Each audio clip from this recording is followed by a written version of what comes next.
Now, the Vibrant Gujarat Summit is taking place. It has seen a number of countries across the globe, whether it is Germany or Italy or France or Russia, or we take a look at the South American countries, or we take a look at North America, Australia, South Africa, other parts of Africa. They have all come together to be part of this mega event. Prime Minister Narendra Modi today, in fact, addressed the country, telling us about how India is, in the span of the next 25 years, going to become the largest economy of the world, the three largest economies of the world. And keeping in mind, there has been infusion of resources, money to the tune of billions and billions of dollars that is going to build Gujarat into a tech city, into a world-class investment destination. Let's start my conversation. And getting into the conversation, there are in fact a number of stakeholders, entrepreneurs, investors who have taken part in the Vibrant Gujarat Summit. I'm going to introduce them one by one. I have with me Virendra Kumar. He is the Vice President Marketing of Areth Group. Areth Group was established in 1990. It's a diversified business conglomerate based in Gujarat with a significant presence in a wide array of segments like real estate and industrial development. Virendra Kumar, good to have you on the telecast. And Virendra, how has your experience been being a part of this mega Vibrant Gujarat Summit this year? Yeah, hi. Thank you very much. Can you hear me? Please go ahead. Yes. Yeah. So we are a part of, I am in Vibrant Gujarat only, and it's an honor to be here. Since morning I am here, and I have heard, of course, of our beloved Prime Minister, as well as there are a lot of, industry stalwarts there, and along with there are 100 plus representatives from various countries that has been there. So now you can see the amalgamation of so many leaders and the politician at one point, at one place. That's a milestone in itself. And when, everyone comes together, so there's a lot of discussion and the brainstorm happens. And it's a path to the new future that is there. I think rightly this time the theme is Gateway to the Future, and we are standing on that. Okay. If you could also shed light into Areth Group, what does it exactly do? How is it contributing to the Vibrant Gujarat theme? Okay. So, Arete Group, we are basically a Gujarat-based organization, and we are into the industrial park business. So, our industrial park, flagship industrial park is PIP. We are based out of Dahej, Gujarat, which is a PCPI region, one of the petrochemical regions that is there. We have 3,500 acres of park for the chemical and petrochemical. And there are a lot of industry that already a part of our development, and we are helping industry set up their base. So we are serving as a catalyst for fostering partnerships that is going to contribute to the growth of economy and Gujarat per se. Okay, so then has there been enough impetus, enough hand-holding, political will to allow for companies like you to further bolster their presence in Gujarat? I think one of the key point, if you see here from the political point of view, for the last 27 years, it's a stable government that is there. So it speaks about that. So not only for us, itself, but for otherwise the industries who are coming to Gujarat, for them also it's beneficial, because there is a stability. You get a lot of advantages there. Absolutely. Absolutely. Quickly, let me get in another panelist who is also part of Vibrant Gujarat Summit is Anil Somani. He is the ex-chairperson for STEMA Business School. He is a chemical engineer from IIT Bombay. He's done his management from IIM Ahmedabad in 1973. He has served as the MP Chambers of Commerce and Industries Vice President. He has headed numerous trade delegations to the central ministries on important economic problems. Anil was also on the board of governors of the Indian Institute of Tourism and Travel, a college that was run by the Indian Ministry of Tourism from 1992 to 2001. Anil Somani, good to have you on the telecast. And your first impressions of the Vibrant Gujarat Summit, is this the first time that you're participating in it, or have you been participating in it in the No. past few years? Am I audible? Yes, you are, sir. Please go ahead. Thank you. Thank you. So let me be honest that in the past I have never participated in the Vibrant Gujarat Summit. But then, and you asked a little while ago, you asked a question, what's so special about Gujarat and what's so special about the Vibrant Gujarat festival? So let me make it very clear that our Honorable Prime Minister Shri Narendra Modi ji has been the Chief Minister of Gujarat for almost 20 years. And in these 20 years, he has developed and built systems that the government machinery is so well oiled and works so smoothly that it is absolutely industry friendly. The Vibrant Gujarat Summit that you find here, I mean, I would say that I would rate Gujarat as the number one state as far as setting up of any new business is concerned.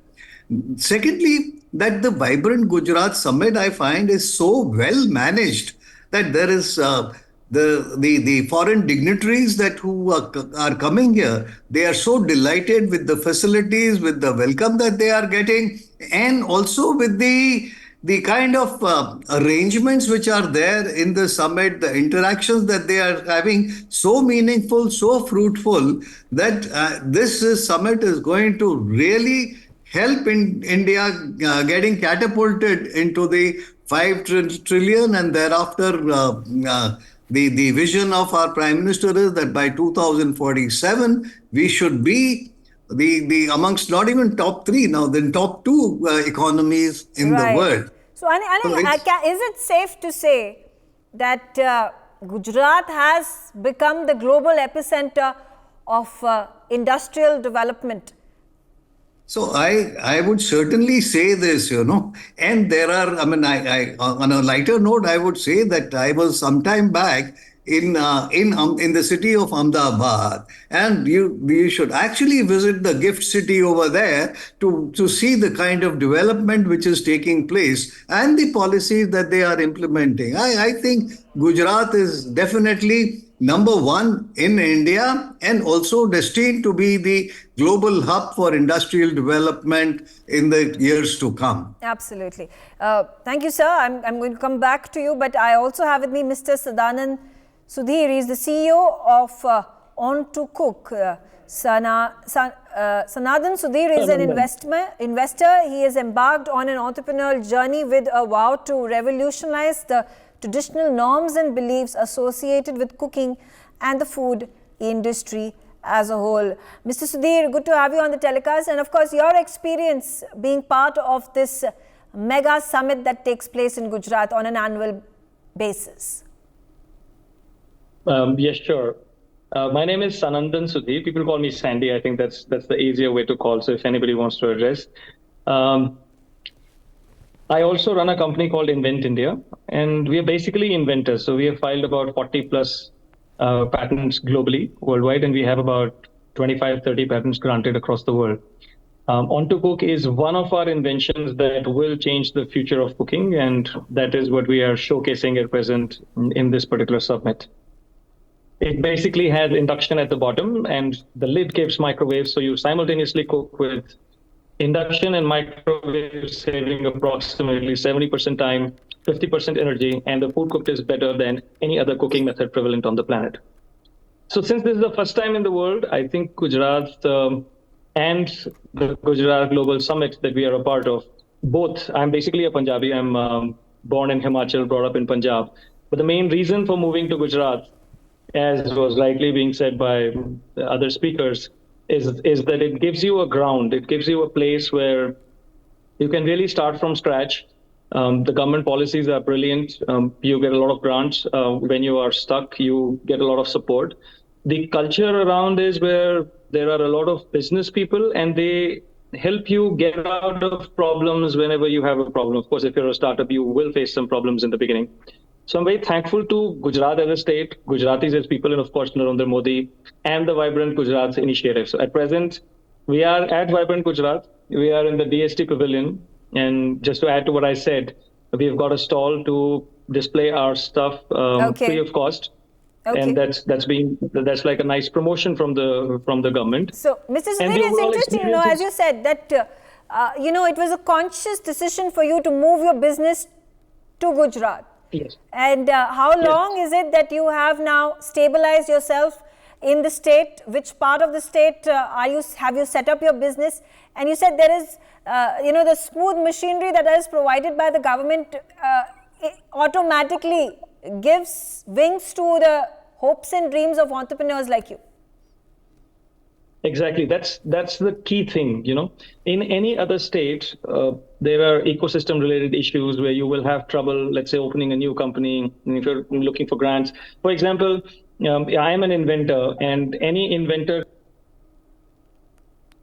is in the state and get 80% reimbursement of everything that you have invented, including the prototyping cost as you move forward, up to 25 lakhs. So for a new person who's trying to create something new, I think that's a great thing. And this policy is only as a part of the Gujarat government. Okay. And if you look at Gujarat, that is also in the DST having a separate pavilion where they have brought in all new innovators free of cost, and they are promoting them along with the Chandrayaan in the same place where Modi also came yesterday and so on. So absolutely, I think it's brilliant to be a part of this state as well as the vibrant. Okay, all right. Arvind Bali also on the telecast with me. He is the CEO of the Telecom Sector Skill Council. Now, Arvind Bali, when you have over 100 countries and their representatives and the investors' delegations that they come with, how significant is this an opportunity for domestic investors to interact with them, to hold business to business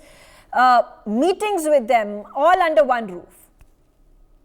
Yeah, so all this investment which comes to the country, actually it not only brings money, it also brings future, which is a great future. You get manufacturing here. Like, for example, if a few years back, auto industry was established in India, and now, like the way we are growing at a very, very fast pace, and there's a chance that we can become number one in the world. Same way, handset industry. A few years back, we were importing all handsets, and now, we have got 100% production in India and second largest production in the world. So all these things, bring great opportunity. And as I heard earlier speakers, I myself had worked 7 years in Gujarat, run factory over there. I think this initiative, this Vibrant Gujarat, is from those days it started. And something which is such a great event, every year, I think investment into Gujarat is growing. And many other states are just trying to replicate, but I think nobody is coming near that. The reason being the support and facility what Gujarat is able to provide, I think other places are not able to provide. Okay. Plus, Gujarat has got the largest sea line, like ports. So location-wise, manpower-wise, everything is good. And from skill point of view, like India has got a very young population. And, we have to find employment for all of them. So when all these investment come into the country and when manufacturing comes into the country, I think all these youth, they get the job. So that is something really very good. So I'm personally excited. I mean, also, do you also see that, since the time that Narendra Modi was the chief minister of Gujarat, he has continued to build Gujarat into a tech-savvy, into an investment-friendly state. And he has not stopped at that after becoming the Prime Minister. The push continues.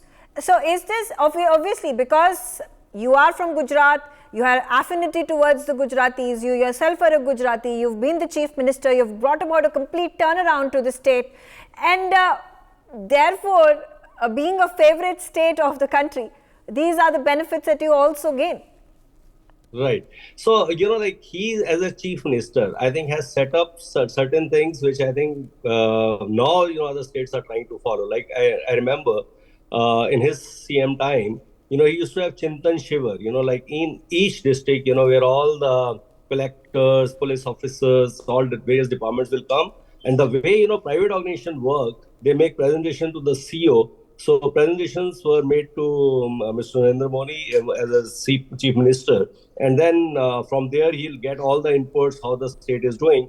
And then, like we all have heard about permission given to Tatas for setting up a plant over there.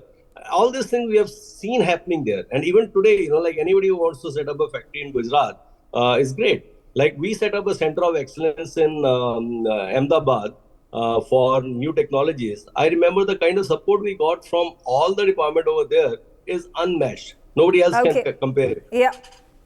Sharad Kohli, senior economist, also on the telecast with me. Now, Sharad, you've heard, viewers from all the panelists. They are all participants at the Vibrant Gujarat 2024 Summit. Now, whether it is about, the largest bourse in the entire world that was inaugurated by Prime Minister just a few weeks ago, or that for that matter, the Adani group of companies infusing funds worth 2 lakh crore rupees, or for that matter, the biggest solar plant that the Adani Green Energy is investing in and going to be manufactured, going to be built in the next coming years, all highlights and brings Gujarat on the global map as an investing hub. Well, undoubtedly, Megha, because you look at the economic parameters of Gujarat, we don't need to say too much. If we understand the economic parameters, the GSDP, we call it as the gross state domestic product of about 13%, which is almost double the size of the national GDP growth. Although India's own GDP growth rate is today an envy for rest of the world. And I think Gujarat's GSDP growth rate is an envy for rest of the country. Well, envy in a nicer way, of course. I don't mean to demean other states, but this is what Gujarat model of development is all about. So ever since our Honorable Prime Minister was the Chief Minister of Gujarat, I think let's not forget that it was his super performance in Gujarat, which the country liked, and they wanted him to lead the country as a whole, not just Gujarat. That brought him to the position of the Prime Minister. So I think the very fact that from being the Chief Minister of Gujarat, he became the Prime Minister of India. Well, people in Tamil Nadu, people in Assam, people in Rajasthan, people in Madhya Pradesh, Chhattisgarh, probably at some point of time did not know who Narendra Modi is. But it is sheerly because of what Gujarat did and what Gujarat had become under his leadership. I think his name came on the national front. So that is the first evidence of what happened to Gujarat. Well, if you look at Gujarat, I think it's been a holistic development. And when I say holistic, I mean not just manufacturing, not just services. A very small example, a very, very small example. In 2001, I remember I went to Gujarat somewhere in 2004-05, and I was fond of kites in my childhood. Now, I happened to find out what is the kite industry size in Gujarat, because Gujarat is one place where a lot of kites were flown, especially on the Navratri. Yes. About 30 crores was the total business I found out. Being an economist, it's always my quest to find out what's the industry size. When it came to 2012, would you believe, Megha, and I think this is interesting for the viewers of NewsX, the size of kite industry was 900 crores. And the story doesn't end here. Most of the kite makers were Muslims.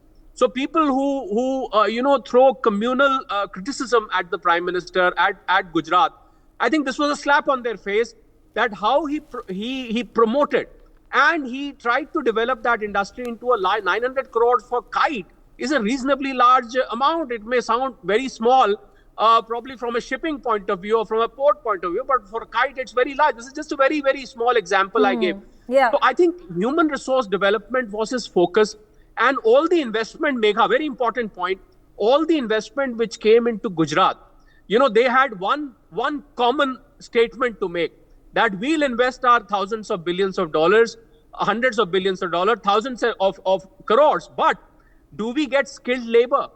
And the then Chief Ministers, our Honorable Prime Minister now, answer was, yes, we will provide you with skilled labor. And I think the rest, as they say, is history. Okay. Because what happened was a massive inflow of investment, and it continues to happen today. Right. 136 participating countries, Megha, 34 partners. The head of a state is participating in a state event. I mean, what more can I say for a population? Coming to the head of the state and the choice of country that has been picked by the government, Mohammed bin Zayed Al Nahyan, the president of UAE, and the very close association that India has been able to build with the Middle East. It's Saudi Arabia and with UAE in particular.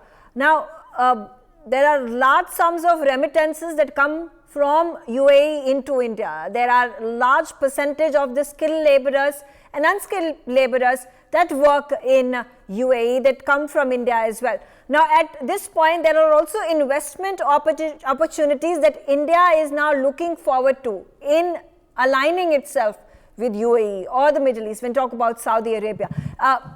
We have had strong association with Japan, and there have been a number of investments that have been signed between the government of Gujarat and Japan. There have been prime ministers who have been invited by Prime Minister Narendra Modi and the then Chief Minister Narendra Modi into Gujarat. Is the expanse of Gujarat now becoming bigger?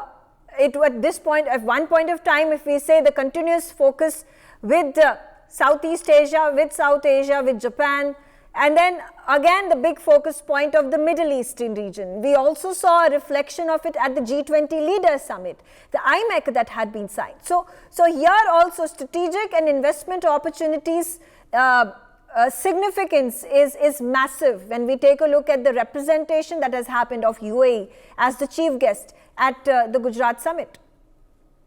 Oh yes, UAE hosts, India's largest expat population. We should not forget that one of the largest number of expats, they work in UAE, and obviously for the same reason, the forex inflow into the country is massive. So it's a very strategic move to invite the head of the state of UAE, for the summit.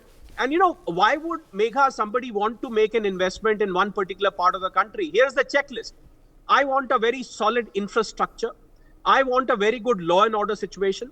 Skill development I spoke of. I need a very, very strong skilled manpower to be there.